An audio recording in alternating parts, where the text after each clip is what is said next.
আসসালামু আলাইকুম ওয়া রাহমাতুল্লাহি ওয়া বারাকাতুহু। জিএসটি গুচ্ছ ভর্তি পরীক্ষায় ইংরেজি নিয়ে তোমরা অনেকেই দুশ্চিন্তায় থাকো। ইংরেজি কোন টাইপের প্রশ্ন এসে থাকে, কোন টপিক থেকে বেশি প্রশ্ন আসে, সেই অ্যানালাইসিস মূলক ক্লাসটি তোমাদের সামনে নিয়ে এসেছি। আমরা বিগত বছরগুলোতে আসা প্রশ্নগুলো সলভ করার চেষ্টা করব এবং কিছুটা ধারণা নেওয়ার চেষ্টা করব কোন জায়গাগুলো থেকে বিগত বছরগুলোতে প্রশ্ন এসেছে। তো আমরা আগের বছরের প্রশ্নগুলো অ্যানালাইসিস করব, সেখান থেকে আনসার দেওয়ার চেষ্টা করব এবং সেটা বিশ্লেষণ করে ডিটেইল এক্সপ্লেনেশনের মাধ্যমে আমরা টপিকগুলো ক্লিয়ার করার চেষ্টা করব এবং একটু বোঝার চেষ্টা করব যে কোন জায়গাগুলো থেকে কিভাবে প্রশ্ন আসে। Let's get started. আমরা শুরু করতে পারি। প্রথম যে প্রশ্নটা দিয়ে আমরা শুরু করছি, 2023 সালে জিএসটি ভর্তি পরীক্ষা আসা একটি প্রশ্ন আমরা একটু খেয়াল করি। Fill in the blanks with appropriate one words different in spelling but similar in sound are called।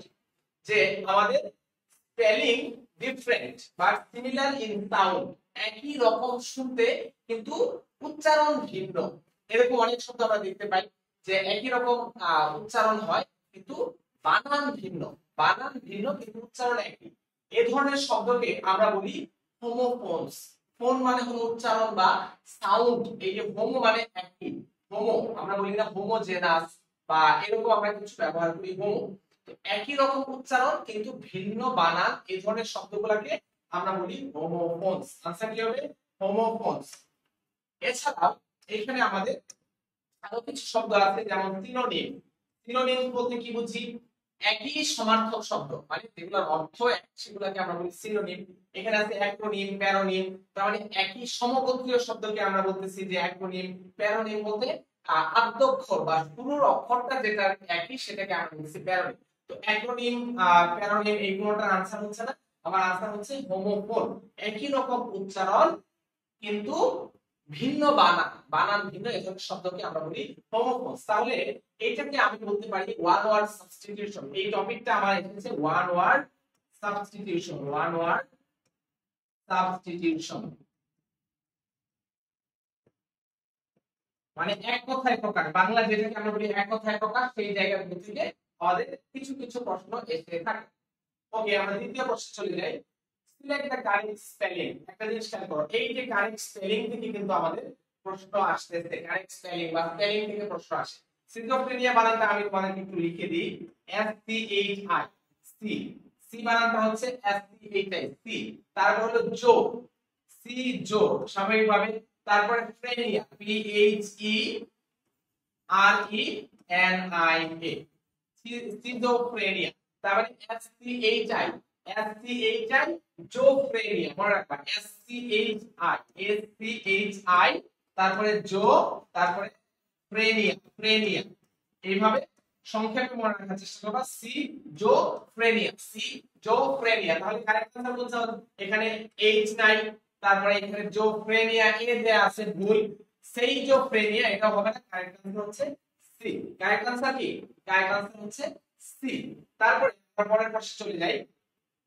GST ভর্তি পরীক্ষায় আমাদের সিন কম্প্রিহেনশন, যেটা আমরা ছোটবেলা থেকে পড়ে আসছি, একটা প্যাসেজ দেয়া থাকে। 2023 সালে ভর্তি পরীক্ষায় এই প্রশ্ন এসেছে।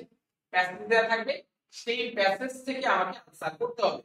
তো 2023 সালে একটা প্যাসেজ এসেছিল যে a virus is very tiny type of germ that can make you extremely sick. Corona virus, COVID যেহেতু আমাদের কিছুদিন আগে গিয়েছিল 2023 ভর্তি পরীক্ষার আগে, জিএসটি পরীক্ষার আগে এক দুই বছরের মধ্যে, ওই বছর কোভিড-19 বা করোনা ভাইরাস থেকে আমাদের প্রশ্ন এসেছিল। আমরা এখানে প্যাসেজটা না দেখে প্যাসেজটা বা আমাদের যে সিন কম্প্রিহেনশন সেটা আমরা কিভাবে আনসার করব সেটা একটা ক্লু বা একটা ট্রিক তোমাদেরকে শিখিয়ে দেই। তোমরা সিন কম্প্রিহেনশনের প্যাসেজ কখনোই পড়তে যাবা, সরাসরি চলে যাবা প্রশ্নে। সরাসরি কোথায় চলে যাবা? সরাসরি চলে যাবা প্রশ্নে। আমরা যদি প্রশ্নে চলে যাই, এখান থেকে দুইটা প্রশ্ন আমরা দেখতে পাই। দেখি, according to the passage which of the following is more contagious. Contagious মানে সংক্রামক বা ছড়াতে বা ছোঁয়াতে, খুবই ভয়ঙ্কর ভাবে ছড়ায়, এটা কোনটা আছে? যেহেতু কোভিড-19 নিয়ে আমাদের এখানে কোভিড-19, এখানে কোভিড-19, যেহেতু করোনা ভাইরাস বা কোভিড-19 প্যান্ডেমিক নিয়ে, তাহলে এটা আমার মাথায় রাখতেই হবে যে এই প্যাসেজের এই আনসারটা নিশ্চিতভাবেই কোভিড-19 হবে। তাহলে ইনফ্লুয়েঞ্জা বা করোনা ভাইরাস এটা আমরা লিখবো না, আমরা লিখবো কোভিড-19। কোভিড-19টা এটা হচ্ছে আমার মোর কন্টেজিয়াস, মানে এটা বেশি সংক্রামক বা এটা বেশি রকম ছোঁয়াচে। তাহলে আনসার কি হবে? এখানে आंसर হবে কোভিড-19 বা করোনা ভাইরাস। আচ্ছা, তারপরে প্রশ্ন আমরা একটু দেখি, choose the best option, the word in fact is similar in meaning to. তার মানে এখানে সিনোনিম, আমাদের সিমিলার ইন মিনিং টু মানে কি সবসময় মনে রাখবা যে সিনোনিম, সিনোনিম এই জায়গাগুলো থেকে আমাদের প্রশ্ন এসে থাকে। তাহলে ইনফ্যাক্ট, ইনফ্যাক্ট মানে হলো সংক্রামক বা সংক্রামক বা যেটা মানে খুব মারাত্মক বা যেটা ইনফেকশন তৈরি করে বা যেটা একটা মানে আমরা বলি যে ইনফেকশন হইছে। ইনফেকশন মানে কি ঘা হয়ে যাওয়া বা জায়গাটা পচে যাওয়া, গলে যাওয়া, দুর্গন্ধময় হয়ে যাওয়া।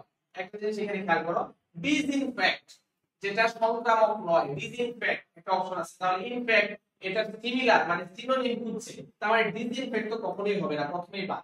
তারপর ইফেক্ট, ইফেক্ট শব্দের অর্থ হচ্ছে প্রভাব। ইফেক্ট শব্দের অর্থ কি? ইফেক্ট শব্দের অর্থ হচ্ছে প্রভাব। তাহলে এটা প্রভাব হওয়ার তো কোনো কারণই নেই। প্রভাব হওয়ার কি কোনো কারণ আছে? এখানে প্রভাব হওয়ার কোনো কারণ নাই। তারপর দেখো ইনজেক্ট, ইনজেক্ট মানে হলো প্রবেশ করানো। এখানে ইফেক্ট হওয়ার কোনো কারণ নাই। ইনজেক্ট মানে হচ্ছে প্রবেশ করানো। ইনজেক্ট শব্দের অর্থ কি? ইনজেক্ট শব্দের অর্থ হচ্ছে প্রবেশ করানো। তাহলে ইনজেক্ট তো কোনো ভাবেই আমার এটা সিমিলার না। তাহলে কন্টামিনেট, কন্টামিনেট মানে হলো নোংরা বা অপরিষ্কার বা যেটা মানে কদর্য। এই যে ইনফেক্ট মানে সংক্রমণ, এই অর্থের সাথে মিল থাকে বা এটা মানে সিমিলার বা সিমিলার মিনিং এটা আমরা খুঁজে পাই কন্টামিনেট বা নোংরা মানে বাজে, অপরিষ্কার বা যেটা হলো পচে গেছে, এই অর্থ আবার বহন করতেছে কন্টামিনেট, কন্টামিনেট। তারপর প্রশ্ন আমরা চলে যাই, এগুলো কিন্তু সবগুলা জিএসটি তে 23 সালে আসা প্রশ্ন। জিএসটি তে কি টাইপের প্রশ্ন আমরা দেখলাম? স্পেলিং থেকে প্রশ্ন আসে, সিন কম্প্রিহেনশন থেকে প্রশ্ন আসে, ওয়ান ওয়ার্ড সাবস্টিটিউশন থেকে প্রশ্ন, যেগুলো কিন্তু আবার মনে রাখতে হবে। তারপর আমরা দেখি, that you have a driving license and a credit card, the company will not accept your application. তো দেখো, the company will not accept your application, যে কোম্পানি তোমার অ্যাপ্লিকেশন গ্রহণ করবে না। বাংলা অর্থ বোঝার চেষ্টা করবা। এই প্রশ্নটা আমার মেইনলি এসেছে কন্ডিশনাল থেকে। কোথা থেকে? কন্ডিশনাল, কন্ডিশনাল বা ওই যে শর্ত সাপেক্ষ বাক্য।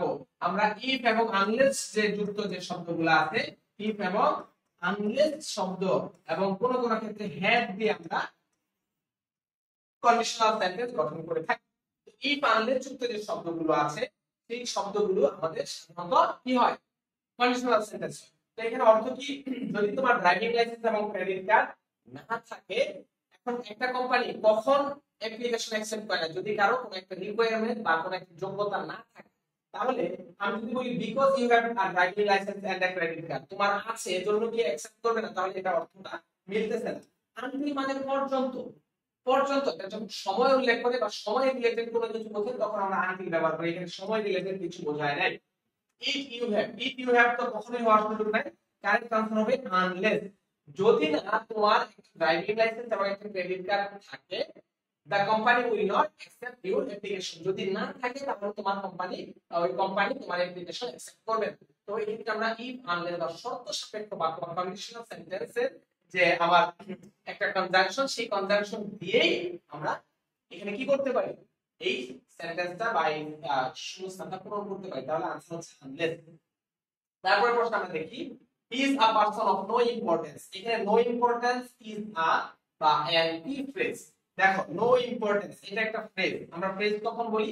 Group of words. একটা জিনিস মনে রাখবা যে পার্টস অফ স্পিচের পজিশন বা অবস্থান অনুযায়ী একটা জিনিস খেয়াল করো। এখানে অফ হচ্ছে আমার প্রিপজিশন, প্রিপজিশনের অবজেক্ট, প্রিপজিশনের অবজেক্ট টিআইওএন, প্রিপজিশনের অবজেক্ট হিসেবে সবসময় নাউন বসে। অবজেক্ট হিসেবে সবসময় কি বসে? সবসময় noun or noun phrase, or noun phrase, noun phrase.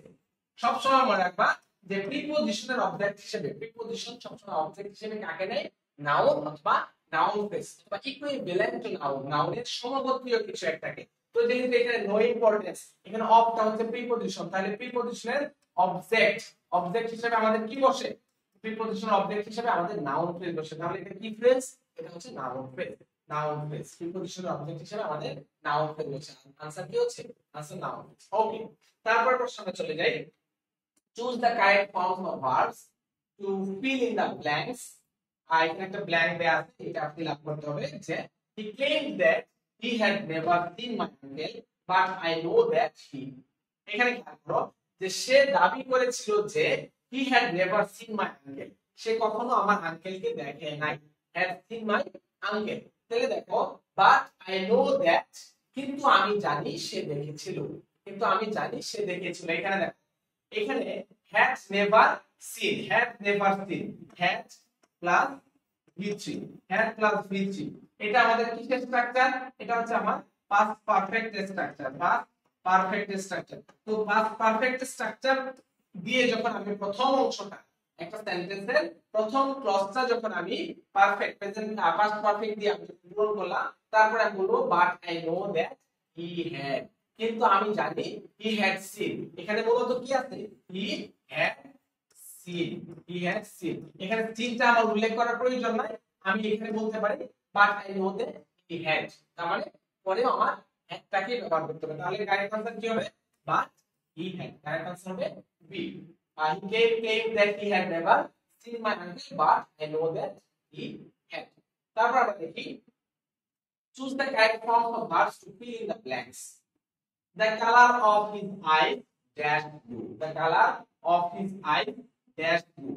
আমরা একটা জিনিস মনে রাখবো, বাক্যের হেড ওয়ার্ড বা হেড সাবজেক্ট অনুযায়ী বাক্যের ভার্ব বসে সবসময় সাবজেক্ট ভার্ব এগ্রিমেন্ট। এই প্রশ্নটা এসেছে সাবজেক্ট ভার্ব এগ্রিমেন্ট থেকে, সাবজেক্ট ভার্ব এগ্রিমেন্ট এই অংশ থেকে আমাদের এই প্রশ্নটা এসেছে।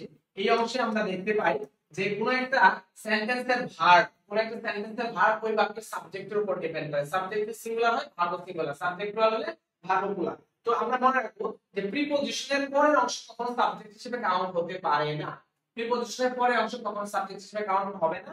প্রিপজিশনের আগে যে হেড ওয়ার্ড, এই যে দা কালার, এটা অনুযায়ী আমার বাক্যের সাবজেক্ট হবে। আমি বললাম যে basket of apples, a basket of apples, of apples।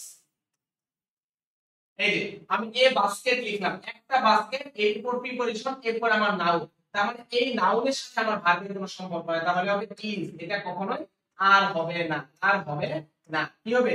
A basket of apples is written, তার মানে কি একটা বাস্কেট, কিসের বাস্কেট সেটা আমার জন্য জরুরি না। ঠিক একই রকম ভাবে the color of her eyes বা of his eyes, তার চোখের রং, তাহলে এখানে মূল সাবজেক্ট হচ্ছে the color। এখানে মূল সাবজেক্ট কি? মূল সাবজেক্ট হচ্ছে the color। তাহলে आंसर কি হবে? the color of her বা his eyes is blue। Answer কি হবে? आंसर হবে is blue। আমরা সবসময় মনে রাখবো বাক্যের হেড ওয়ার্ড বা মূল সাবজেক্ট অনুযায়ী সবসময় আমাদের বাক্যের ভার্ব বসবে। তো এখানে the color এটা হচ্ছে মূল সাবজেক্ট, তারপরে आंसर হবে is blue, of his eyes is blue। এখানে eyes এর উপর কোনো ভার্বের প্রভাব নেই। তারপর আমরা দেখি choose the correct form of verbs to fill in the blanks just because you এখানে কি হবে?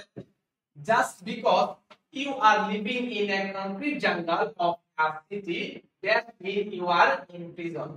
এখন আমরা একটা জিনিস খেয়াল করি, just because you are living in a concrete jungle of a city that means you are in prison। আমরা মনে রাখবো সব সময় একটা ক্লজ সবসময় সিঙ্গুলার হিসেবে কাউন্ট হয়। এই যে just because you are living in a concrete jungle of a city, এই যে আমাদের এই অংশটা, এটা একটা clause. just because you are living in a concrete jungle in a city, তার মানে একটা ক্লজ কখনোই প্লুরাল হইতে পারে না। ক্লজ কি হবে? ক্লজ সব সময় সিঙ্গুলার ভার্ব নেবে, ক্লজ সব সময় সিঙ্গুলার ভার্ব নেবে। ক্লজ কিভাবে বুঝলাম? এই যে এটা একটা পুরোপুরি ভাবে একটা অর্থ প্রকাশ করছে, একটা ফাইনাল ভার্ব আছে, একটা সাবজেক্ট আছে। এই যে ইউ আর লিভিং, তার মানে ইউ ফার্স্ট সাবজেক্ট আর লিভিংটা হচ্ছে আমার ফাইনাল ভার্ব হিসেবে বসেছে। তাহলে এটা কি হবে? does not mean you are in prison। তুমি এটা কখনোই মানে you are living in a concrete jungle of a city, যে শহরে কংক্রিট জঙ্গল বা এটা মানে বসবাস করতেছো, মানে কি যে কংক্রিটের জঙ্গল, আমরা শহরে থাকি, তো এটাই মিন করতে। শহরে যেরকম আমরা একটা কি বলে ফ্ল্যাটে থাকি বা বাসায় থাকি, 5 তলা 10 তলা বাসায় থাকি, এটা কাইন্ড অফ কংক্রিট জঙ্গল, মানে কংক্রিটের জঙ্গল বুঝাইছে। that does not mean you are in prison। এটা মিন করে না যে তুমি আসলে কি আছে, তুমি does not mean you are in prison, তুমি কারাগারের মধ্যে বন্দী আছো, এটা কখনোই মিন করে না। বোঝা গেছে? তাহলে आंसर কি হবে? does not mean you are in prison, does not mean you are in prison। ওকে, তারপর আমরা চলে যাই পরের প্রশ্নে। তারপর আমরা চলে যাই যে he never comes first because he hardly works hard। he never comes first, সে কখনোই প্রথমে আসে না, because কারণ he hardly works hard, he hardly works hard। Say কদাচিৎ, hardly শব্দটা একটা নেগেটিভ অ্যাডভার্ব, hardly একটা নেগেটিভ অ্যাডভার্ব, hardly এটা হচ্ছে একটা নেগেটিভ অ্যাডভার্ব, নেগেটিভ অ্যাডভার্ব। মনে রাখার চেষ্টা করব, হার্ডলি হচ্ছে একটা নেগেটিভ অ্যাডভার্ব। এরপরে ওয়ার্ড হার্ড, এখানে মূল ভার্বটা হচ্ছে আমার ওয়ার্ক, ওয়ার্কটা হচ্ছে আমার মূল ভার্ব। আমি ওয়ার্ককে যদি আমি হাউ দিয়ে প্রশ্ন করি, হাউ দিয়ে প্রশ্ন করি সে কি রকম পরিশ্রম করে, आंसर পাচ্ছি হার্ড।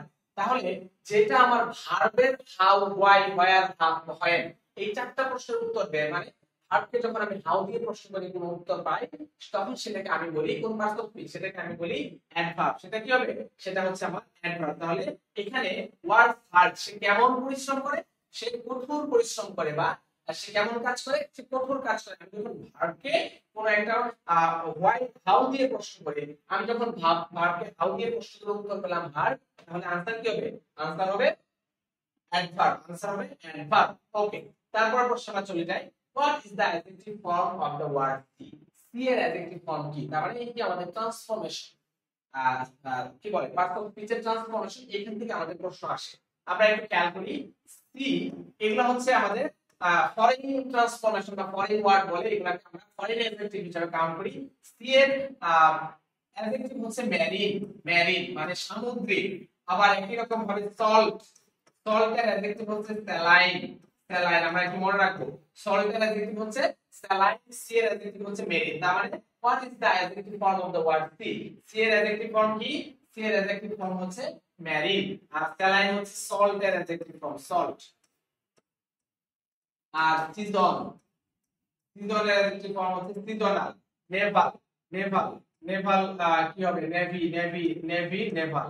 নেভি যখন আমি বলতেছি, নেভির অ্যাডজেক্টিভ ফর্ম হচ্ছে নেভাল। তার মানে এখানে সি একটা কি, সি কোন পার্ট অফ স্পিচ, সি হচ্ছে আমার নাউন, সি হচ্ছে নাউন, এটা অ্যাডজেক্টিভ ফর্ম হচ্ছে মেরিন, মেরিন এটা অ্যাডজেক্টিভ ফর্ম কি, এটা অ্যাডজেক্টিভ ফর্ম হচ্ছে মেরিন। ওকে, তারপর আমরা দেখি what type of sentence is she walks to school every day because of her adherence to punctuality, adherence to punctuality, because of এটা কি ধরনের sentence, what type of sentence, এখানে mainly declarative, compound, complex, imperative এখানে mix করে দিয়েছে। গঠন অনুসারে আমাদের বাক্য তিন প্রকার, সিম্পল, কমপ্লেক্স, কম্পাউন্ড। অর্থ অনুসারে বাক্য পাঁচ প্রকার, কি কি, assertive, interrogative, imperative, objective, exclamatory. এখানে মেইনলি এটা কমপ্লেক্স সেন্টেন্স না। দেখি because of her, because of থাকার কারণে এটা কমপ্লেক্স সেন্টেন্স হচ্ছে না, কারণ এটা আমার একটা ক্লজই এখানে আছে, এখানে কিন্তু একাধিক ক্লজ নাই। এখানে কি বলছে, because of her adherence to punctuality। তারপর ইম্পারেটিভ, ইম্পারেটিভ মানে কি, আদেশসূচক বাক্য। আমরা যখন কাউকে কোনো কিছু আদেশ করি তখন সেটাকে আমরা ইম্পারেটিভ, তো এটা ইম্পারেটিভ সেন্টেন্স হচ্ছে না। তারপর কম্পাউন্ড সেন্টেন্স হচ্ছে না, কারণ এখানে because of থাকার কারণে এটা একটা মাত্র ক্লজ, এখানে কিন্তু একাধিক ক্লজ। কোন একটা কোঅর্ডিনেটিং কনজাংশন বা সাবঅর্ডিনেটিং কনজাংশন দিয়ে কিন্তু দুইটা ক্লজ বিভক্ত নাই, সিম্পল একটা মাত্র clause. she walks to school every day because of her adherence to punctuality, সে প্রতিদিন স্কুলে যায় কি কারণে, তার যে এডহেরেন্স, লেগে থাকা, এডহির টু মানে হলো লেগে থাকা, তার সময়ানুবর্তিতার সাথে লেগে থাকার কারণে সে প্রতিদিন স্কুলে যায়। এই বিকজ অফ থাকা মানে সেটা আমার কি সেন্টেন্স, এইটা থাকা মানে সেটা হচ্ছে আমার সিম্পল সেন্টেন্স। তো যেহেতু কমপ্লেক্স তো হচ্ছে না, ইম্পারেটিভ হচ্ছে না, কম্পাউন্ড হচ্ছে না, তাহলে এটা হচ্ছে ডিক্লারেটিভ। ডিক্লারেটিভ মানে হলো অ্যাসারেটিভ সেন্টেন্স। অ্যাসারেটিভ সেন্টেন্সের আরেক নাম, অ্যাসারেটিভ সেন্টেন্সের আরেক নাম হচ্ছে ডিক্লারেটিভ সেন্টেন্স। তার মানে আমি যখন কোনো কিছু বিবৃতি করতেছি, কোনো কিছু বর্ণনা করতেছি, তখন সেটাকে আমি বলতেছি ডিক্লারেটিভ সেন্টেন্স বা অ্যাসারেটিভ সেন্টেন্স। তাহলে आंसर কি হচ্ছে, आंसर হচ্ছে অ্যাসারেটিভ সেন্টেন্স, অ্যাসারেটিভ সেন্টেন্স। ওকে, তারপরে প্রশ্নটা চলে যাই, ইকোটুরিজম ইজ রিলেটেড টু ট্যুরিজম। ইকোটুরিজম মানে হচ্ছে যে পরিবেশ বান্ধব যে পর্যটন শিল্প, পরিবেশ বান্ধব পর্যটন শিল্প। তো এখানে দুইটা জিনিস মূলত কানেক্টেড, একটা হলো ট্যুরিজম পর্যটন এবং পরিবেশ। এই যে পরিবেশ বান্ধব পর্যটন, ইকোটুরিজম, ইকোটুরিজম শব্দটার অর্থ হচ্ছে পরিবেশ বান্ধব পর্যটন। কি হবে, পরিবেশ বান্ধব পর্যটন, পর্যটন শিল্প। তার মানে তুমি যখন ইকো ট্যুরিজমের কথা বলবা তখন পর্যটন শিল্প থাকবে, পরিবেশও থাকবে। তার মানে ট্যুরিজম থাকবে, কি থাকবে, এনভায়রনমেন্ট। আমি যখন বলতেছি পরিবেশ বান্ধব পর্যটন শিল্প, তখন ট্যুরিজমও থাকবে, এনভায়রনমেন্ট থাকবে। এই দুইটা জিনিস নিয়ে ইকো ট্যুরিজম গঠিত। ওকে, তাহলে आंसर হচ্ছে বি। আমরা পরের প্রশ্নে চলে যাই, fill in the gap বা blanks with appropriate preposition. I am writing for Shreya who should have arrived at the station dash now. কোনো কিছু সময়ের মধ্যে ঘটা বোঝাতে, কোনো সময়ের মধ্যে কোনো কিছু ঘটা বোঝাতে আমরা প্রিপজিশন বাই ব্যবহার করি। কি ব্যবহার করি? বাই ব্যবহার করি। তাহলে বাই নাও आंसर কি হবে? বাই নাও। এটা at the station by the answer হচ্ছে by now। তারপর আমরা চলে যাই fill in the blanks with the appropriate preposition। he has a good command dash english। he has a good command dash english। তার কি আছে? ইংরেজিতে ভালো দক্ষতা বা দখল আছে। দখল আছে, কোনো কিছু দক্ষতা বা দখল বোঝাইতে আমরা কি ব্যবহার করি? আমরা কমান্ড অফ মানে দক্ষতা বা দখল আছে। আমরা এই যে এখানে প্রিপজিশন দেখলাম যে স্টেশন বাই নাও।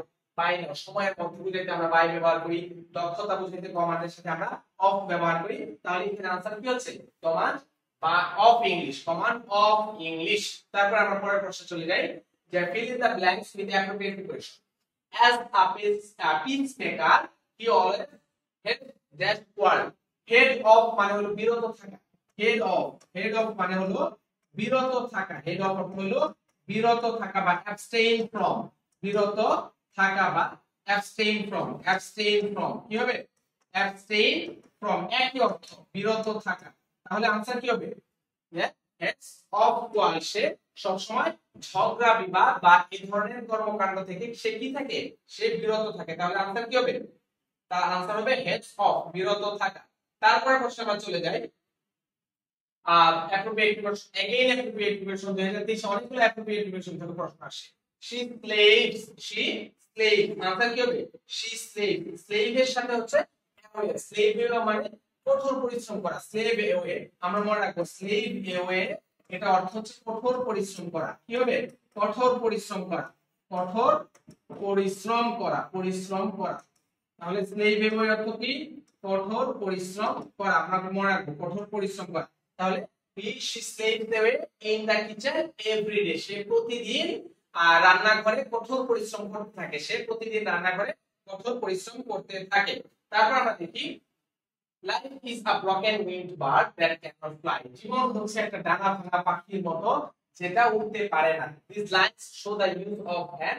এখানে একটা লিটারারি টার্ম বা ফিগার অফ স্পিচ, আমরা ইংলিশ সাহিত্যে বিভিন্ন রকম ফিগার অফ স্পিচ ব্যবহার করি। এখানে একটা ব্যবহার হয়েছে যেটাকে আমরা বলি মেটাফোর। মেটাফোর মানে কি? কোনো কিছুর সাথে তুলনা করা, কম্পারিজন করা। যখন আমি কোনো কনজাংশন লাইক অ্যাজ ব্যবহার না করে সরাসরি সেটা আমি কোনো অন্য বস্তুর সাথে তুলনা করি, সেটাকে আমি বলি মেটাফোর। যেমন আমি বললাম যে he is a king, he is a lion। বললাম he is a lion, he is a lion। সে হলো একটা সিংহের বাচ্চা বা বাঘের বাচ্চা বলি না, এটাকে আমরা বলি মেটাফোর। একজন মানুষের সাথে বা অন্য কিছু তুলনা করা। আমি বললাম he is like a lion,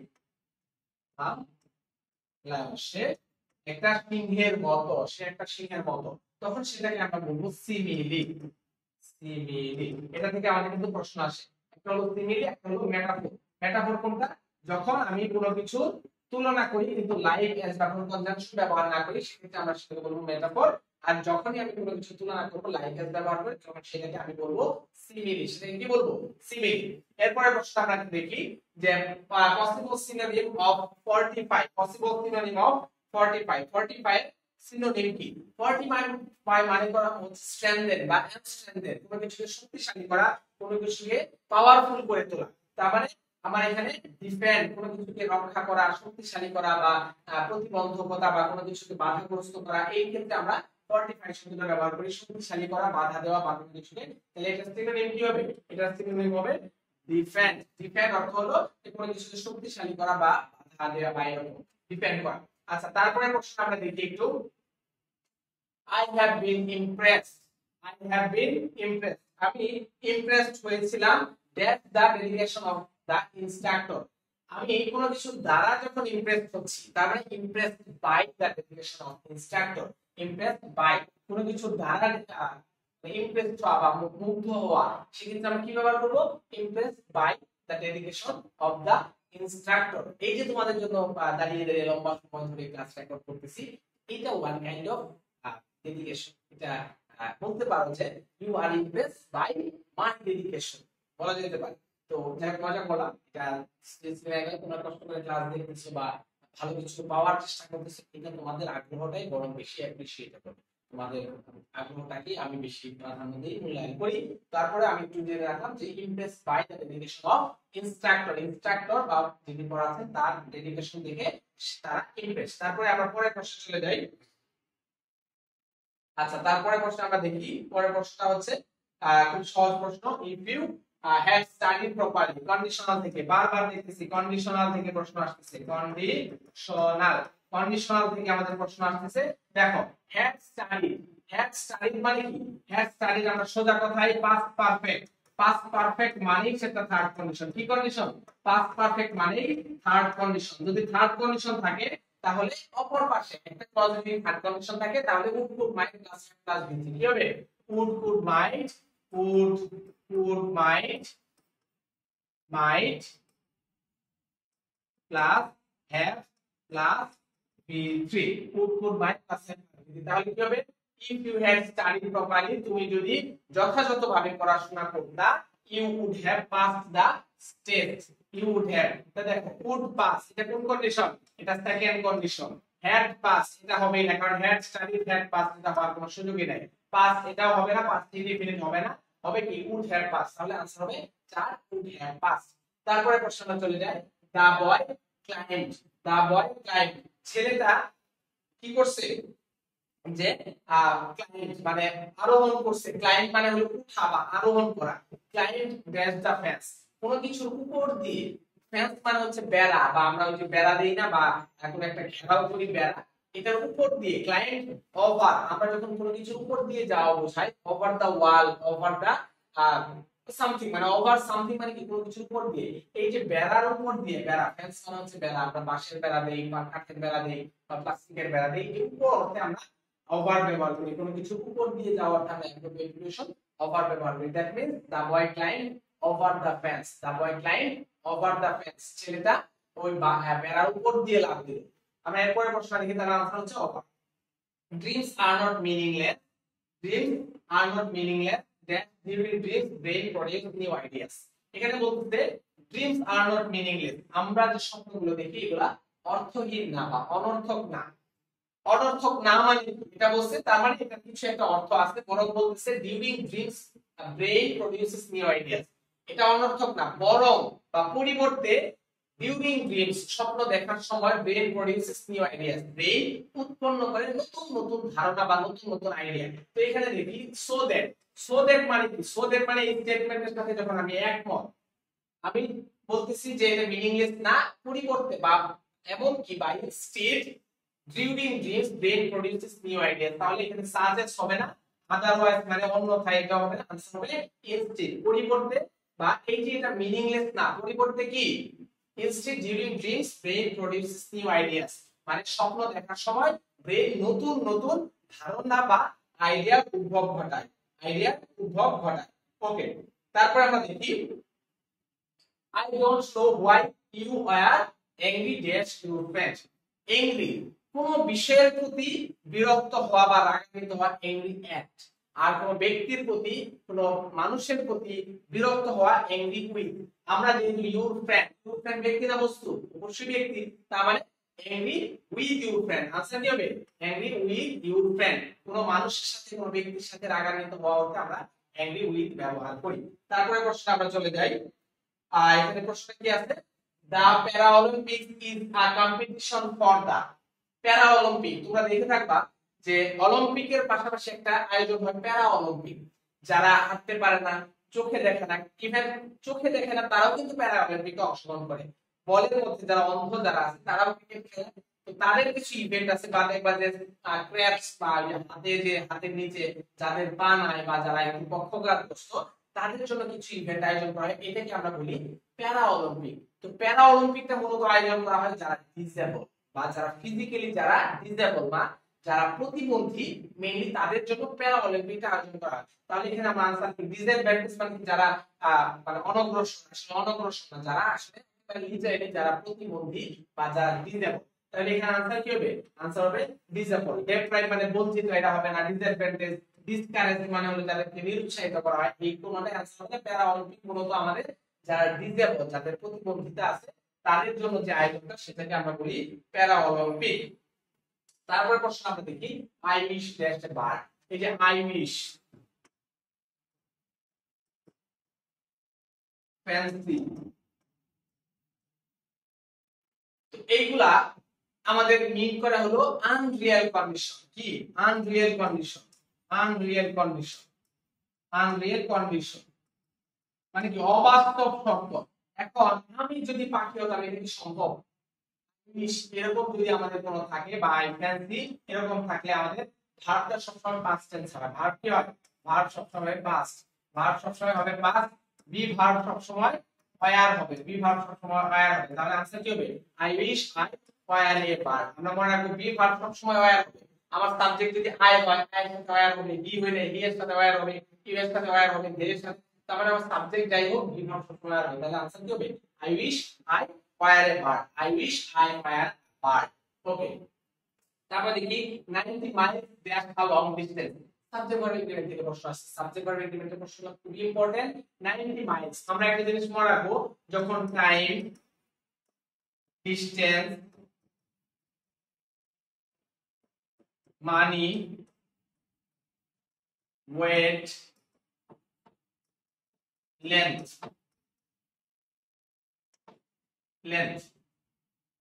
এই যে time, distance, money, weight, length যখন একটা ইউনিট হিসেবে প্রকাশ করা হয় বা যখন একটা একক হিসেবে প্রকাশ করা হয়, তার ভার্ব সব সময় কি হবে? সিঙ্গুলার হবে। আমি বললাম $10,000 is a big amount of money। আমি বললাম 100 টাকা is a big amount of money। আমি বললাম 40 years is a long distance। আমি বললাম 10 years is a long time to wait for someone। 10 বছর কারোর জন্য অপেক্ষা করা। মানে time, distance, money, weight, length যখনই আমি একক হিসেবে প্রকাশ করব, যখনই আমি ইউনিট হিসেবে প্রকাশ করব, সেটা সবসময় কি হবে? সিঙ্গুলার হবে। তাহলে 90 মাইলস এটা একটা ইউনিট, তাহলে is a long distance. Answer কি হবে? Is a long distance. এটা একটা বিরাট লম্বা সময়ের দূরত্ব। তাহলে সবসময় রাখবো time, distance, money, weight, length, GTS, AD and GTS. তার মানে এগুলো আমার যখনই আমাদের বাক্যের সাবজেক্ট হিসেবে বলবে, তখন সেটা সবসময় বাক্যে সিঙ্গুলার ভার্ব হিসেবে বা ভার্ব নিয়ে বলবে। তারপরে প্রশ্ন আমরা দেখে যাই, I bought this watch, I bought this watch. তারপর প্রশ্ন কি? That's $20। I bought this watch that's $20। মানে আমি এই ঘড়িটা কিনেছি, ধরলাম $20। এই কোনো কিছু ক্রয় মূল্য নির্ধারণ করা বা কোনো কিছু কেনার অর্থটা উল্লেখ করা, এই ক্ষেত্রে আমরা বট ফর মানে কি? ফর $20। এটা হলো ফর। তাহলে आंसर কি হবে? I bought this watch for $20। এটা আমি $20 দিয়ে কিনেছি। সবসময় রাখবো কোনো কিছু ক্রয় মূল্য নির্ধারণের ক্ষেত্রে আমরা ফর ব্যবহার করি। আমরা প্রিপোজিশন কি ব্যবহার করি? ফর ব্যবহার করি। ওকে, তারপর আমরা দেখি the word perpetrate means to। তার মানে এখানে সিনোনিম থেকে প্রশ্ন আসছে। সিনোনিম বা এটা আমরা সিনোনিমই বলতে পারি। সিনোনিম পারপাট্রেট মানে হলো কোন একটা খারাপ কাজ করা, অপকর্ম করা, ঘৃণ্য কাজ করা বা একটা মানে জঘন্য কাজ করা। পারপাট্রেট আমরা বলি না সে একটা পারপাট্রেটর, সে একটা ক্রিমিনাল, সে একটা অপরাধী। তার মানে পারপাট্রেট আমরা তখনই বলি যখন কেউ একটা অপরাধ করে, যখন একটা কেউ ক্রাইম করে, তখন সেটাকে আমরা বলি পারপাট্রেট। তাহলে আনসার হবে committed crime. Protect from cruelty এটা হবে না, কখনোই না। Protect against injustice, perform humanitarian services একটা হবে না। আনসার কি হবে? Committed crime. যখন কেউ একটা অপরাধ করে তাকে আমরা বলি পারপাট্রেটর। পারপাট্রেটর মানে হলো জঘন্য কাজ, ঘৃণিত কাজ, মানে অপরাধমূলক কাজ, সেটাকে আমরা বলি পারপাট্রেটর। আনসার কি হবে? আনসার হবে এক। তারপর আমরা দেখি দালে Isle of Innisfree, the lake Isle of Innisfree, এটা হলো WBS এর একটা বিখ্যাত কি, এখানে আমার এটা জানতেছে যে লেক আইল অফ ইনিসফ্রি, এটা আমাদের বইয়ে কিন্তু ছিল। এইচএসসি যে বই সেখানে কিন্তু ছিল দ্য লেক অফ আইল অফ ইনিসফ্রি। এটা একটা কবিতা, WBS একটা বিখ্যাত কবিতা লেক আইল অফ ইনিসফ্রি। তো এটা আমাদের বোর্ড বই থেকে আসে, তো বোর্ড বই থেকে আমাদের কিছু কিছু প্রশ্ন আসতে পারে। এটা মনে রাখবো, লেক আইল অফ ইনিসফ্রি এটা হচ্ছে আমাদের WBS এর একটা বিখ্যাত কবিতা। তারপরে প্রশ্ন আমরা চলে যাই যে in current Times which sentence is more accurate. In current Times বর্তমান সময়ে কোন সেন্টেন্সটা একুরেট। তার মানে কারেকশন থেকে প্রশ্ন আসছে, আমাদের কারেকশন থেকে কিন্তু প্রশ্ন আসতে পারে। কারেকশন থেকে প্রশ্ন আসতে পারে। আমরা একটু খেয়াল করি, everyone has right to his opinion, everyone has right to his opinion. Everyone সবসময় সিঙ্গুলার, সবসময় এভরিওয়ান, নো ওয়ান, নোবডি, নান, এনিওয়ান, ওয়ান, এগুলো সবসময় সিঙ্গুলার হিসেবে কাউন্ট হয়। এবং এটার পজিটিভ, এভরিওয়ান এর পজিটিভ হিজ অথবা হার, আমরা মনে রাখবো ওয়ান এর পজিটিভ হচ্ছে ওয়ান্স, ওয়ান এর পজিটিভ হচ্ছে ওয়ান্স, আর এভরিওয়ান এর পজিটিভ হচ্ছে, এভরিওয়ান এর পজিটিভ হচ্ছে হিজ অথবা হার, হিজ অর হার, দুইটাই আমাদের সম্ভব। এটা কখনোই দেয়ার হবে না, মনে রাখবো এটা কখনোই দেয়ার হবে না। Everyone should respect his or her parents, everyone should respect his or her parents. তাহলে হিজ অপিনিয়ন, হার অপিনিয়ন, দুইটা আমার ভুল, দুইটা কোনটাই অ্যাপ্রোপ্রিয়েট না, একদম বেস্ট আনসার না। তাহলে everyone has right to his or her opinion, everyone has right to his or her opinion. তাহলে কারেক্ট আনসার হবে কোনটা? কারেক্ট আনসার হবে সি, কারেক্ট আনসার হবে সি। তারপরের প্রশ্ন আমরা চলে যাই। এখানে একটা সিঙ্গুলার প্লুরাল, তবে নাম্বার থেকে প্রশ্ন আসতে পারে।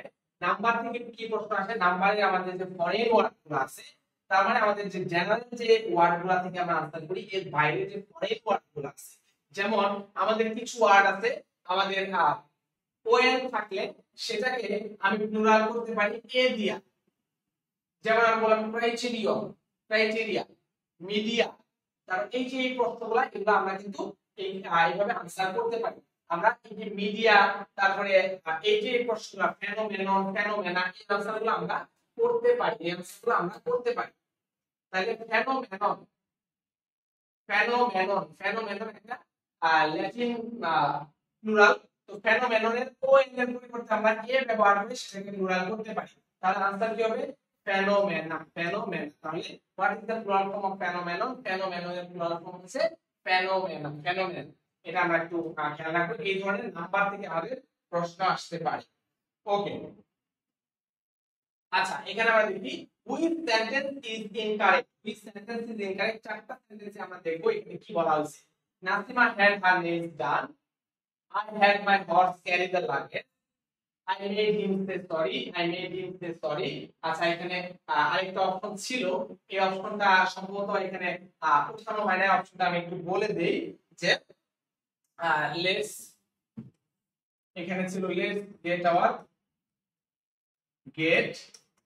Our car fix. তাহলে এখানে আমরা একটু অপশনগুলো একটু খেয়াল করি, অপশনগুলোতে কি আছে?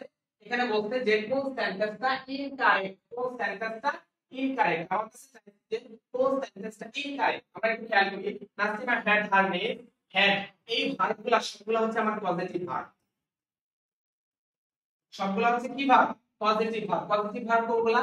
যে ভার্ব নিজে কাজ না করে অন্যকে দিয়ে কাজ করে, যে ভার্ব নিজে কাজ না করে অন্যকে দিয়ে কাজ করে সেটাকে আমরা বলি পজিটিভ ভার্ব।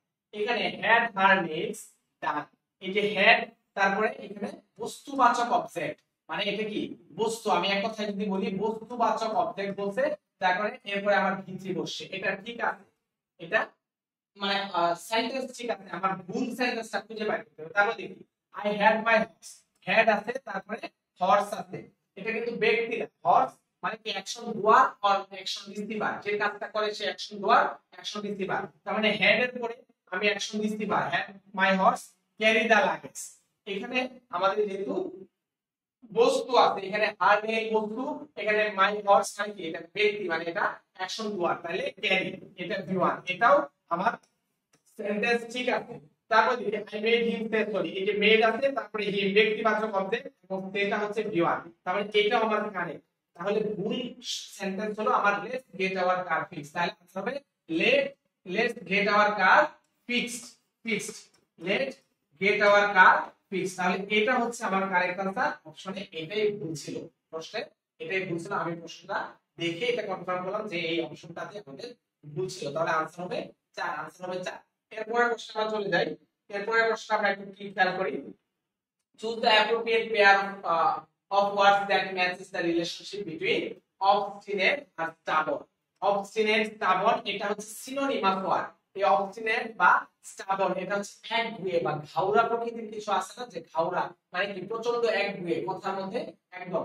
এই obstinate এই শব্দটা এবং stubborn দুইটাই একই অর্থ প্রকাশ করে, যেটা হচ্ছে ঘাউড়া বা একগুঁয়ে অর্থে আমরা প্রকাশ করি। তাহলে এখানে দেখি প্রলং কুইক, প্রলং মানে হলো বিলম্বিত করা, কুইক তাড়াতাড়ি, এটা এটা অ্যান্টোনিম মানে কি, এটা অ্যান্টোনিম বিপরীত শব্দ। প্রলং মানে হলো বিলম্বিত করা, প্রশস্ত করা, আর কুইক মানে তাড়াতাড়ি। তারপরে দেখি এক্সপেন্সিভ অ্যাফোর্ডেবল। এক্সপেন্সিভ মানে খুবই ব্যয়বহুল, অ্যাফোর্ডেবল মানে হচ্ছে কি যেটা অ্যাফোর্ড করা যায়, আর যেটা কি অ্যাফোর্ডেবল মানে কি যেটা বাজেটের মধ্যে থাকে সেটাকে আমরা বলি অ্যাফোর্ডেবল। অ্যাফোর্ডেবল সেটাকে আমরা বলি অ্যাফোর্ডেবল। তাহলে এটা হচ্ছে আমাদের অ্যান্টোনিম।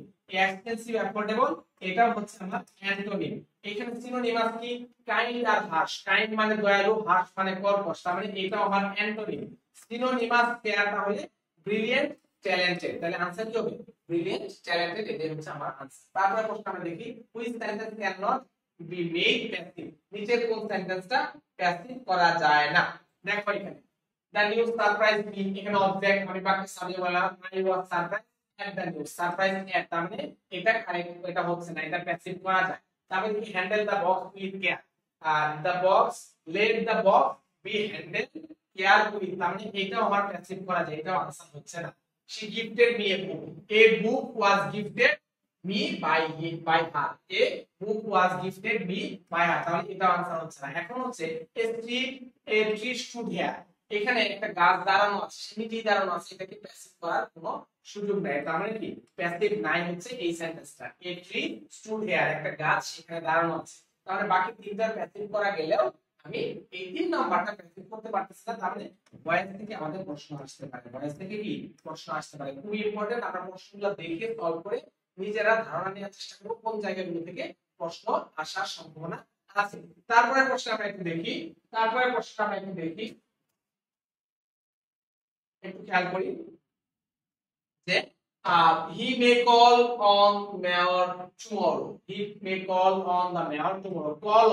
call on মানে হলো কাউকে সাক্ষাৎ করা, কারোর সাথে সাক্ষাৎ করা বা কারোর সাথে মিটিং করা বা দেখা করা, একসাথে হওয়া। call on, he may call on the mayor tomorrow। call on মানে হলো ইনসিস্ট হবে না, অ্যাসিস্ট সহযোগিতা করা হবে না, টেলিফোন মানে কল দেওয়া না, পে এ ভিজিট তার মানে ভ্রমণ করা, সফর করা বা সাক্ষাৎ করা।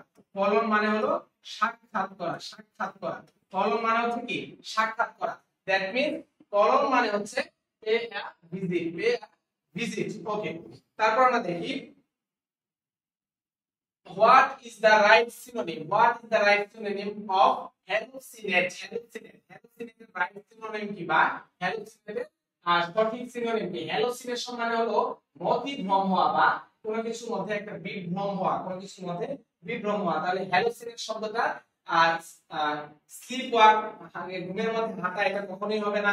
স্লিপ ঘুমানো হবে না, ওয়ান্ডার অবাক হওয়া হবে না, আসলে ডে ড্রিম বা দিবা স্বপ্ন দেখা। আমি বলি না যে হ্যালুসিনেশন হয়েছে, তার মধ্যে একটা মতিভ্রম হয়েছে বা বিভ্রম হয়েছে, তাহলে আনসার কি হবে ডে ড্রিম বা দিবা স্বপ্ন দেখা। তারপর আমরা দেখি I felt that extremely sorry for my misdeeds, underline, আচ্ছা এখানে আন্ডারলাইন ওয়ার্ডটা হচ্ছে extremely sorry I felt, এখানে extremely শব্দটা একটা ইন্টেনসিফায়ার হিসেবে ব্যবহৃত হয়েছে বা যেটা তীব্রতা বোঝায়, যেটা প্রকট কোনো কিছু বলে সেটাকে আমরা বলি ইন্টেনসিফায়ার। তাহলে ইনফিনিটিভ হচ্ছে না, to plus V one, participle তো হচ্ছেই না, জিরান্ড হচ্ছে না, আনসার হবে ইন্টেনসিফায়ার বা কোনো কিছু তীব্রতা বোঝাইতে আমরা ইন্টেনসিফায়ার ব্যবহার করি। তারপর আমরা দেখি the appropriate antonym for abundant মানে হলো পরিপূর্ণ থাকা, পূর্ণতা, পরিপূর্ণ বা একদম ভরপুর থাকা। abundant মানে হলো পরিপূর্ণ থাকা বা ভরপুর থাকা, এটা অ্যান্টোনিম বিপরীত শব্দ। ample এটা হচ্ছে না, ample হবে না। scarce মানে হলো অভাব বা কোনো কিছু ক্রাইসিস, scarcity আমরা বলি না scarcity of something। overflow মানে এটা উপচে পড়া, এটা কখনোই হবে না। copious হবে না, copious মানে এটা কাইন্ড অফ যে কোনো কিছু যে কি বলে যে একটা নির্দিষ্ট পরিমাণে থাকা বা একটা কি বলে সচ্ছলতা থাকা, তার মানে এখানে স্কার্স বা কি বলে যে অভাব বা অনটন, এই অর্থে আমরা এখানে অ্যান্টোনিম ব্যবহার করতে পারি। আচ্ছা তারপর আমরা দেখি all his tall talk come to nothing। আমরা বলি না যে লম্বা কথা বলা বা একটু চাপাবাজি করা বা একটু বাড়ায় কথা বলা, এটাকে আমরা বলি টল টক মানে হলো এক্সাজারেটেড স্টেটমেন্ট। এক্সাজারেট মানে হলো কোনো কিছু বাড়িয়ে বলা, অতিরঞ্জিত করে বলা। এক্সাজারেশন এটা একটা ফিগার অফ স্পিচ, কোনো কিছুকে বাড়িয়ে বলা। আমি বললাম কি বাইরে তো কোটি মানুষ, আজকে বাইরে গেলাম কোটি মানুষ, আমি বলছি 10 সেকেন্ডের মধ্যে আসতেছি, 10 সেকেন্ডের মধ্যে আসা সম্ভব না, বাইরে কোটি কোটি মানুষ এটা সম্ভব, তার মানে এটা হচ্ছে বাড়িয়ে বাড়িয়ে বলা, লম্বা লম্বা কথা বলা। তার মানে এটা আনসার হচ্ছে এক্সাজারেটেড স্টেটমেন্ট, যে কথাটা বাড়িয়ে বলা হয়, অতিরঞ্জিত করে বলা হয়, সেটাকে আমরা বলি এক্সাজারেটেড স্টেটমেন্ট, বা এটাকে এক কথায় আমরা বলি টল টক। টল টক, তাহলে টল টক আনসার কি? টল টক হচ্ছে এক্সাজারেটেড স্টেটমেন্ট। তারপরে প্রশ্নটা আমরা দেখি, identify the perspective of the underline word, floods leave people vulnerable to waterborne disease. Flood leave people vulnerable to waterborne disease. Flood leave people vulnerable to waterborne disease. waterborne disease আমরা এইটাই mainly আমাদের underline ছিল। এটা কি ধরনের perspective একটু খেয়াল করি। প্রিপজিশনের পরে যদি আমার দুইটা ওয়ার্ড থাকে, waterborne এটা একটা ওয়ার্ড, এই ডিজিজটা এটা একটা ওয়ার্ড, তার মানে আমি 2 নাম্বার ওয়ার্ডটা আমি কি করব? নাউন। আর ওয়াটারবর্নটা কি হবে? ওয়াটারবর্ন যেহেতু আমার প্রশ্ন ছিল, অপশনে ছিল ওয়াটারবর্ন মানে হলো পানি বাহিত। পানি বাহিত রোগটা কেমন? পানি বাহিত। তাহলে আমি যখন নাউনকে মডিফাই করতেছে, তখন সেটাকে আমি কোন পার্সপেক্টিভ বলবো? সেটাকে অবশ্যই আমাকে বলতে হবে সেটা অ্যাডজেক্টিভ, বা নাউনকে যে মডিফাই করে সেটাকে আমরা বলি অ্যাডজেক্টিভ। পরের প্রশ্নে চলে যায়, identify the underline clause in the sentence. I know the place where he was born. I know the place where he was born. একটু খেয়াল করার চেষ্টা করি, আমাদের ক্লজ আইডেন্টিফিকেশনের ক্ষেত্রে আমরা খেয়াল করব যে ওই ক্লজটা কাউকে মডিফাই করতেছি না, বা ওই ক্লজটা কার সাথে সম্পর্ক। আমি বললাম আই নো দ্য প্লেস, আমি জানি ওই জায়গাটা, কোন জায়গাটা? where he was born। আমি যখন দ্য প্লেস বা এই নাউনকে যখন মডিফাই করতেছি, নাউন সম্পর্কে কোনো তথ্য দিচ্ছি, তাহলে এটা মেইনলি কোন জায়গাটা আমি আনসার বলতেছি where he was born। তার মানে আমি নাউনকে যখন মডিফাই করতেছি, নাউন সম্পর্কে অতিরিক্ত তথ্য দিচ্ছি, তখন সেটা কি ক্লজ হয়ে যাবে? তখন সেটা হয়ে যাবে অ্যাডজেক্টিভ ক্লজ, বা যেটা আমার নাউন বা নাউনকে মডিফাই করে সেটাকে আমি বলতেছি অ্যাডজেক্টিভ ক্লজ। কি হবে? Adjective clause. তারপর আমরা দেখি, words written on the tombstone as an inscription are called tombstone মানে হচ্ছে সমাধি সৌধ। মানে কি? মানে সময় দেখা যাচ্ছে যে অনেক বুজুর্গ বা অনেক ভালো মানুষের, আল্লাহওয়ালা মানুষের কবরটাকে এরকম বাঁধাই করে রাখা হয়, বা এটাকে সুন্দর করে সেখানে নাম ফলকে লিখে দেওয়া হয়, বা এখানে সাহিত্য আছে, বা এখানে মানে সুন্দর করে দোয়া লেখা থাকে যে আসসালামু আলাইকুম ইয়া আহলাল কুবুর, সেখানে নাম, কবে জন্মগ্রহণ করেছেন, কবে মারা গেছেন, এগুলা লেখা থাকে। তো এই যে টম্বস্টোন বা কবর বা সমাধিসৌধে যে লেখা থাকে, ইনক্রিপশন মানে একটা বর্ণনা লেখা থাকে, এইটাকে আমরা বলি এপিটাফ। কি বলি? এপিটাফ। এপিটাফ কাকে বলি? সমাধিসৌধে যে স্মৃতি কথা বা যেখানে যেটা বিভিন্ন কিছু লেখা থাকে খোদাই করে বা কোনো একটা ভাবে, সেটাকে আমরা বলি এপিটাফ। সেটাকে আমরা কি বলি? এপিটাফ। তারপরে আমাদের আরেকটা প্রশ্ন, কারেক্ট স্পেলিং। স্পেলিং থেকে প্রশ্ন আসছে কুশ্চেনিয়া। এটার উচ্চারণটা হলো কুশ্চেনিয়া। মনে রাখবো, কুশ্চেনিয়ার বানানটা হলো QUESTION, কুশ্চেন। তারপরে নাই, তারপরে রে, এটা দিয়ে মনে রাখবা, কুশ্চেন নাই রে।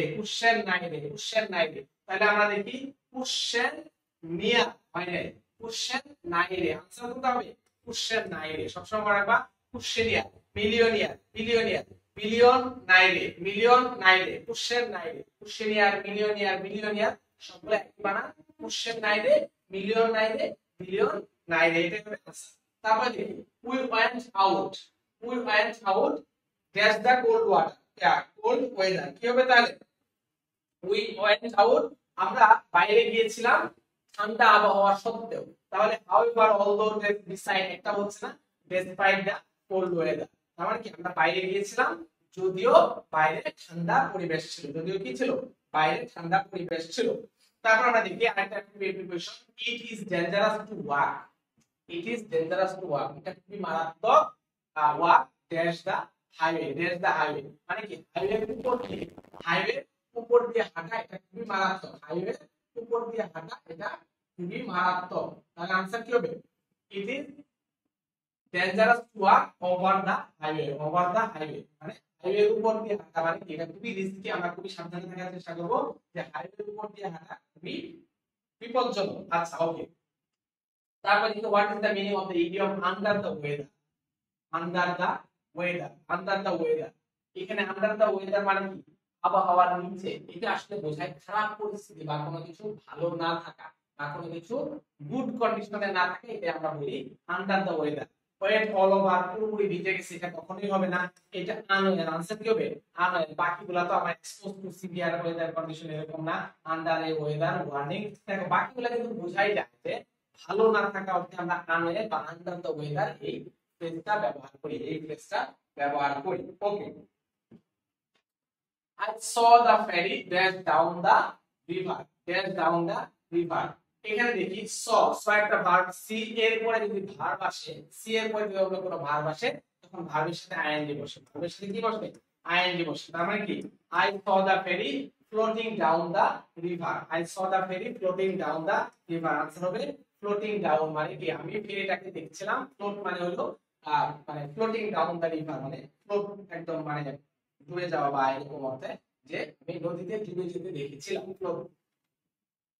ওকে, তারপর আমরা বলছি কি which word is a both noun and a verb, noun and a verb। advice, advice মানে প্রিপজিশন, advice এটা ভার্ব হলো advise, b i s e advice। instruct, instruct মানে হলো নাউন, instructor, instructor আমি যখন বলবো instructor বা instruction তখন সেটাকে আমি বলবো নাউন, আর instruct মানে হলো ভার্ব। আর বিলিভ, বিলিভ হলো বিশ্বাস করা, B E L I E F. Believe মানে হচ্ছে নাউন, বিলিভ মানে বিশ্বাস। তার মানে সবগুলাই আমাদের অ্যাডভাইসটা আছে আমার নাউন ফর্মে, ইনস্ট্রাক্ট আছে আমার ভার্বে, আর বিলিভটা আছে আমার ভার্ব ফর্মে। এটা নাউন ফর্ম হচ্ছে বিলিভ। তাহলে ভয়েড মানে হলো বাতিল করা, বাতিল করা অথবা বাতিল, বাতিল অথবা বাতিল করা, বাতিল অথবা বাতিল করা, বাতিল করা। এটা হচ্ছে আমার ভয়েড শব্দের আমার কি এটা একই সাথে নাউন এবং একই সাথে কি, এটা একই সাথে নাউন এবং একই সাথে ভার্ব, এই অর্থে আমরা ব্যবহার করতে পারি। ওকে, তারপর আমরা দেখি to be considered ecotourism a trip must. Ecotourism যদি হইতে হয় বা ইকোটুরিজম হইতে হলে একটা ট্রিপের মাস্ট কি থাকতে হয়? maximize the impact visiting the location, impact visiting the location না, provide indirect financial aid for conservation, এটা conservation এর জন্য, raise the traveler awareness of the host communities political environment and social social and কি বলতে political environment and social climate, political environment and social climate and social climate। আমার তাহলে answer কি হবে আমরা একটু খেয়াল করার চেষ্টা করি।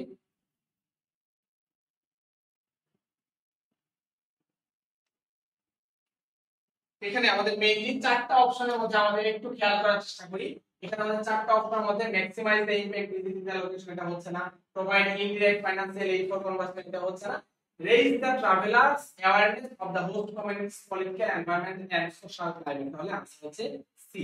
আর ডি তো হচ্ছে না, তাহলে আমার आंसर হচ্ছে raise the awareness, raise the travellers awareness of the host countries political environmental and social climate and social climate. Okay, তাহলে আমরা आंसर পাচ্ছি সি। তারপর আমরা এই করতে চলে যাই, man is by nature a social element, man is by nature a social element. মানুষ প্রকৃতিগতভাবে বা জন্মগতভাবে একটা সামাজিক প্রাণী। এটা কে বলতে? এটা বলছে এরিস্টটল। এরিস্টটল প্রাকৃতিকভাবে বা সামাজিকভাবে মানুষ জন্মগত প্রাণী। এটা কে বলতে? এটা বলছে এরিস্টটল। তারপর আমরা দেখি এই পরের প্রশ্ন আমরা খেয়াল করি, that you need any further information please contact the help desk। এখানে মেইনলি আমাদের however আমরা এখানে এই কানেক্টর ব্যবহার করতে পারি না, would হবে না, তারপরে এখানে although যদিও এটা হবে না, should you need any further information তোমার যদি ভবিষ্যতে আর কোনো তথ্যের প্রয়োজন হয় তাহলে তুমি কি করবা? Contact the help desk, help ডেস্কে যোগাযোগ করো, হেল্প ডেস্কে যোগাযোগ করো, হেল্প ডেস্কে যোগাযোগ করো। এটা হচ্ছে আমাদের দো ব্যবহার করতে পারি। তারপর আমরা একটু দেখি a word similar to স্থিতি বা স্থিতি আমরা যেটা বলি, স্থিতি মানে হলো নান্দনিকতা বা কোনো কিছু চমৎকার বা চমকপ্রদ। এটা সিমিলার লাইক মানে অল্প এরকম না, ইনক্রিমেন্ট মানে বৃদ্ধি পাওয়া এরকম না, আমাদের স্থিতি মানে ডিলাইট মানে আনন্দিত বা প্রফুল্লিত এরকম না। ব্লিজ, ব্লিজ শব্দের অর্থ হচ্ছে বা সুন্দর বা যেটা নান্দনিক, নান্দনিকতা বা স্থিতি আমরা যেটা বলি, ব্লিজটা হচ্ছে সিনোনিমাস ওয়ার্ড, সিনোনিমাস ওয়ার্ড। আচ্ছা, তারপর আমরা দেখি life is a walking shadow, life is a walking shadow মানে জীবনটা হচ্ছে যে কি মানে ওয়াকিং শ্যাডোর মতো। জীবনটা হচ্ছে কি ওয়াকিং শ্যাডো। এখানে আমরা দেখি নাউন আছে, অ্যাডজেক্টিভ আছে, ভার্ব আছে, অ্যাডভার্ব আছে। এখানে আমরা দেখি শ্যাডো ইজ ওয়াকিং নাকি শ্যাডো ফর ওয়াকিং। এখানে এটা একটা কম্পাউন্ড নাউন, কম্পাউন্ড নাউন মানে দুইটা নাউন, নাউন প্লাস নাউন মিলে হয় কি, নাউন প্লাস নাউন মিলে হয় compound noun, noun plus noun মিলে হয় কম্পাউন্ড নাউন। তার মানে ওয়াকিং শ্যাডোটা হচ্ছে আমাদের নাউনের কাজ করতেছে, অর্থাৎ এটা জিরান্ডের কাজ করতেছে, জিরান্ডের কাজ করতেছে। আমরা এটা বলতে পারবো শ্যাডো ইজ ওয়াকিং, কখনো বলতে পারি শ্যাডো ফর ওয়াকিং, মানে জীবনটা হচ্ছে হাঁটার মতো কোনো কিছু একটা বোঝাচ্ছে। তাহলে শ্যাডোটা ওয়াকিং, শ্যাডোটা ওয়াকিংটা হচ্ছে আমার জিরান্ড, অর্থাৎ সেটা নাউনের কাজ করতেছে, সেটা নাউনের কাজ করতেছে। আচ্ছা এখানে আমরা একটু দেখি মনসা মঙ্গল ইজ অ্যান, মনসা মঙ্গল যেটা আমাদের ওই যে বেহুলা লক্ষীন্দর, এটা একটা কি, এটা একটা কি বলে যে এটা একটা মানে মহা সাহিত্যবাদ এরকম, যেটাকে আমরা বলি যে এপিক, যেটাকে আমরা কি বলি এপিক। এটা হলো একটা এপিক। এপিক বলতে কি যেটা আমাদের যে ঐতিহাসিক যে মানে কোন একটা নাটক বা যে নাটকটা আমাদের ঐতিহাসিক এপিক, সেটাকে আমরা বলি। এখানে ট্র্যাজেডি না, ট্র্যাজেডি মানে হচ্ছে যে বিয়োগাত্মক নাটক এরকমও না, কমেডিও না, এথনিক সং, এথনিক মানে জাতিগত কোনো গান এরকম না, এটা হচ্ছে একটা এপিক। এইটাকে আমরা লিটারেরি টার্ম হিসেবে আমরা এটাকে বলতে পারি এপিক। তারপর আমরা দেখি, আচ্ছা আমরা একটু দেখি which one is not the characteristics of folk music। folk music যেটা আমাদের লোকগান, লোকগান যেটা আছে এটার বৈশিষ্ট্য আর এখানে দেখি influenced by classical music, transmitted orally, no regular practice is required, sung in groups or individually। এই বৈশিষ্ট্যগুলোর মধ্যে আমাদের যে ফোক মিউজিক গুলা বা লোকসঙ্গীত বা লোকগীতি গুলা আছে, এটা ট্রান্সমিটেড ওরালি, এটা মুখে মুখে ছড়ায়, ঠিক আছে। No regular practice is required, এটা নিয়মিত প্রশিক্ষণ বা এটা অধ্যবসায় এটার প্রয়োজন নাই, এটাও সত্য। তারপর আমরা দেখি সাং ইজ গ্রুপস অর ইন্ডিভিজুয়ালি, এটা গ্রুপ ভিত্তিক নাকি নিজস্ব, এটা আমাদের প্রয়োজন। তার মানে এটা হচ্ছে ইনফ্লুয়েন্স বাই ক্লাসিক্যাল মিউজিক, এটা ক্লাসিক্যাল মিউজিক দ্বারা ইনফ্লুয়েন্স দেয়, এটা নিজস্ব গতিতে চলে। এই কারণে আমার আনসারটা হচ্ছে influence by classical music. Classical music দ্বারা কি এটা প্রভাবিত, এটা ক্লাসিক্যাল মিউজিক দ্বারা প্রভাবিত। ওকে তারপর আমরা দেখি verbal bullying refers, verbal bullying মানে হলো মৌখিক কি বলে তিরস্কার বা বুলিং। বুলিং মানে হচ্ছে যে কাউকে অপদস্থ করা বা কাউকে আক্রমণ করা কথার দ্বারা, কথার দ্বারা।